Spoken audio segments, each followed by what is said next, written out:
Every weekend at the Canmore Opera House in Heritage Park, there's a fun musical melodrama on stage. I wanted to be a cowboy ever since I was a kid. I even ran away from home. You did? To join up with these Wild West traveling shows and see the world. It's called Roping in the Calgary Stampede, the story of how Guy Weadick convinced the Big Four to finance the first stampede, with the help of his trick-roping wife, Flores LaDue. Well, they were obviously a good team because they performed together, and it was said that they had a really good canter back and forth.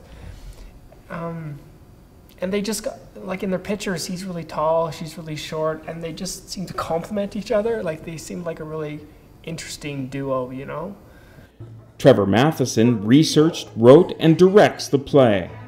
I'm really happy in this play that I got to communicate the message of what the purpose of the Stampede is in the first place is not to have a huge celebration and get drunk.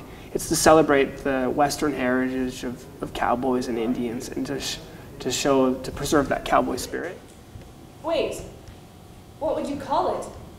I know exactly what I'd call it. The reunion of old-timer cowboys. That's a horrible name.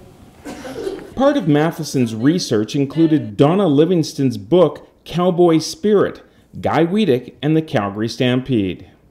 And I guess with Guy Weadick too, you see, he invented it, but it wasn't a flash in the pan, because it was rooted in history, because it was rooted in authenticity. So it's carried on. That's why it's carried on. It wasn't just a one-off thing. He tapped into the very roots of what it means to live in the West. My goodness, she's beautiful. I feel like my heart's just been lassoed by the loveliest lady upside down. At its core, the historic melodrama is a love story of two rebellious, big-dreaming runaways. I heard so much about you. I'm Serpentina. Hello. Yeah, they were a very good team. Well, it was a very quick romance. They definitely knew that they'd found their perfect match. It was, I think, probably a very equal relationship for the time. I feel Flores' life was based around their relationship and their dreams together. And yes, she had her own dreams, but at times she sacrificed them for his, and they worked together to compromise with each other and make things work. And in a way, it made them both stronger for their careers. And I think Guy gets a lot of the credit for the Stampede, when really behind the scenes it was probably Flores maybe helping him out, giving him encouragement, giving him ideas. So I'm a big proponent for Flores LaDue. I think she was the backbone behind the relationship, and he was the glitz and the guy who could really talk to people and whoop it up.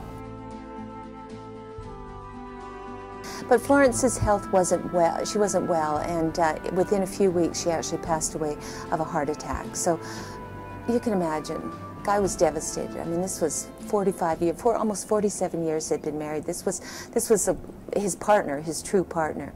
So she was buried in High River, where she wanted to be buried, next to her father, who was, he had come out from Minnesota and spent his last years with them on the ranch.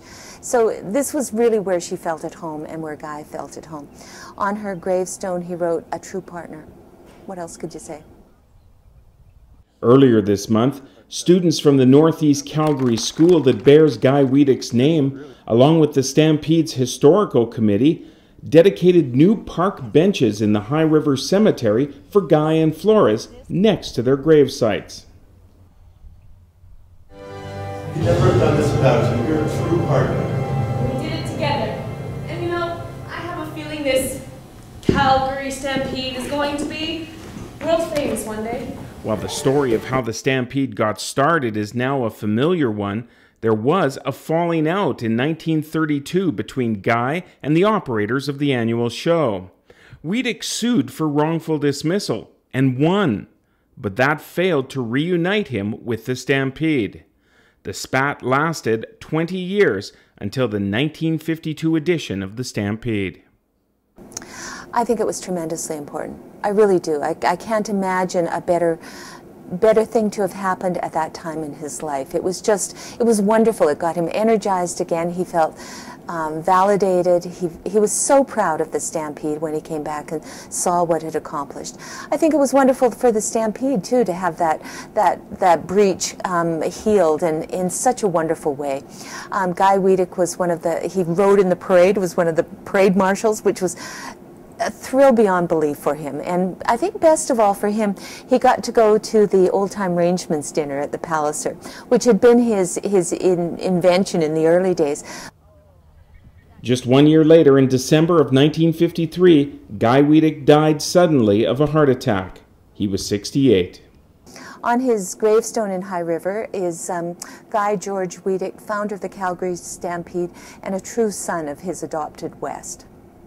He couldn't have asked for anything better, could he? No, he really couldn't. And I visited his grave and just think, you look around and you think, this is such a beautiful country. And he saw the value of it, and he saw the spirit there, and really was a catalyst for so much of what we do today. What a jolt! Competitors came from all around. With files from Tony Seskis, Rick Donkers, CalgaryHerald.com.